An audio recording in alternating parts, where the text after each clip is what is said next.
Salut les amis, bienvenue pour cet épisode numéro 2. Alors aujourd'hui, on ne parle pas de l'ossature vu qu'on en a parlé dans l'épisode 1. On va parler de la toiture avec les tôles. C'est parti, on y va.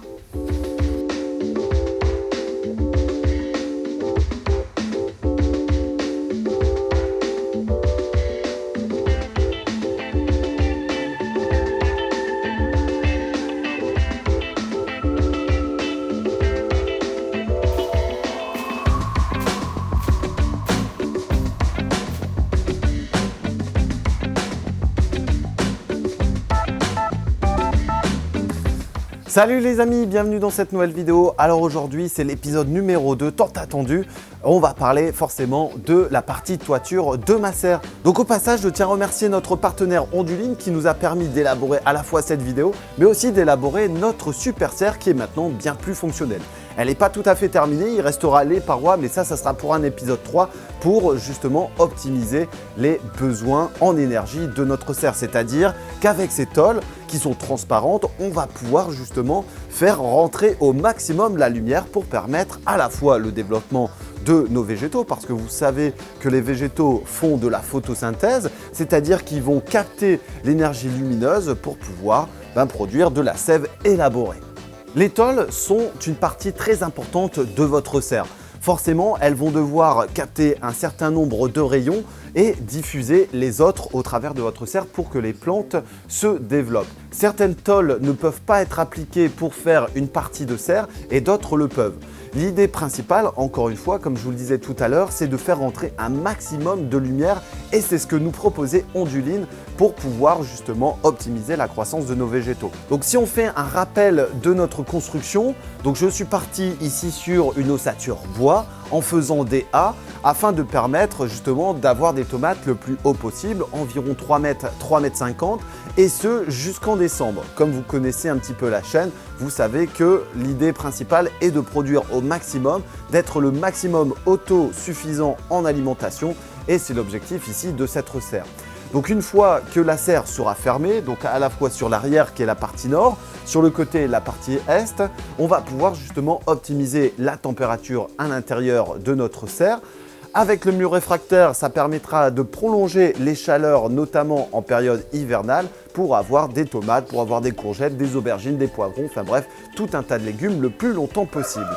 Concernant l'assemblage des tôles, vous allez voir, c'est très facile. Au final, on a besoin de petits croisillons qui se mettent sous l'onde de notre tôle et enfin, on va devoir taper au marteau un petit clou qui vient prendre en sandwich nos deux tôles qui sont assemblées. L'objectif de cet assemblage va être forcément de fortifier la structure et de fortifier l'ensemble des tôles, notamment face au vent dominant qui vient de mon dos, situé à l'ouest. Il faut compter entre 5 et 6 fixations par mètre carré, c'est ce qui est recommandé. Cependant, j'ai optimisé un peu plus, je suis passé à 7 à 8 et aussi au niveau du cache-moineau où j'y ai mis une vis, un clou quasiment à chaque onde pour permettre justement une bonne résistance et éviter le phénomène d'engouffrement par rapport au vent et sur mes tôles. Ensuite, un objectif principal avec une toiture d'une aussi grande surface va être la récupération des eaux. Donc par la suite, je vais disposer des gouttières de part et d'autre des deux pans de toiture pour récupérer ce fameux or bleu. Ensuite, pour des raisons pratiques et forcément des raisons écologiques, je vais récupérer sur les deux pans, qui fait environ 60 mètres carrés, les eaux pluviales qui vont me permettre d'alimenter à la fois le jardin potager, mais également d'alimenter la serre. Donc je vais récupérer ça en mettant des cuves à eau et aussi en faisant un bypass qui permettra d'alimenter automatiquement en cas de pluie la serre ou alors le potager. Mais ça sera certainement optimisé pour avoir quelque chose dans la serre puisqu'ici il n'y a pas de précipitation. Au final, la plus grande difficulté dans une construction de serre de ce type-là, c'est plutôt la hauteur. Étant donné que je n'avais pas d'échafaudage, on a dû justement se servir des A pour pouvoir mettre des madriers et ainsi permettre un travail en hauteur. Cependant, grâce aux madriers qui faisaient toute la longueur, ça m'a permis justement de travailler un peu plus en sûreté puisque je n'avais pas besoin de me contorsionner justement pour travailler à cette hauteur de faîtage. Donc là, les futures orientations de la serre, forcément, ça va être d'habiller ce mur en végétalisant, donc en mettant à la fois des passiflores, en y mettant des vignes et aussi d'autres fruits qui vont nous permettre de nous alimenter au fur et à mesure de l'année. Ensuite, forcément, d'optimiser les cultures à l'intérieur, donc il reste encore du travail à l'intérieur de ma serre. Derrière, il faut que je supprime une dalle pour permettre d'optimiser les cultures, remettre par la suite du végétal, des tomates, de l'aubergine. Ensuite, en période hivernale, la serre va être cloisonnée pour justement faire venir les poules à l'intérieur afin qu'ils aient plus chaud et que l'on ait des œufs quasiment toute l'année et aussi permettre de fertiliser et de gratter les semences qui sont au sol, par exemple de tomates qui seraient tombées par terre et que je n'aurais pas vues. Pour conclure, l'abri des végétaux est vraiment indispensable pour certaines cultures. Alors on ne va pas faire ça pour de la salade ou on ne va pas faire ça par exemple pour de la courgette qui pourrait très bien se développer en extérieur.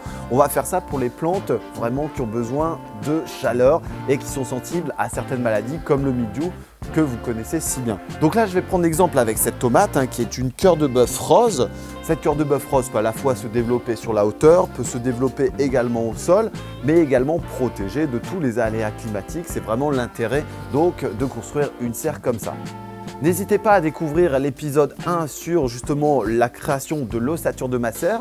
On se retrouvera très prochainement pour l'épisode 3 où on fera justement la façade. L'épisode 4 pour l'entretien par exemple de nos cultures, l'entretien des sols. Et on fera ça jusqu'à la finalité de notre serre. Je tiens également encore une fois à remercier notre partenaire Onduline qui nous a permis d'avoir une si belle serre. On se retrouve très vite au travers des différents réseaux sociaux, Instagram, Facebook et Twitter. N'hésitez pas à faire un petit pouce bleu, on partage. À très vite. Celle-là, elle est pour moi.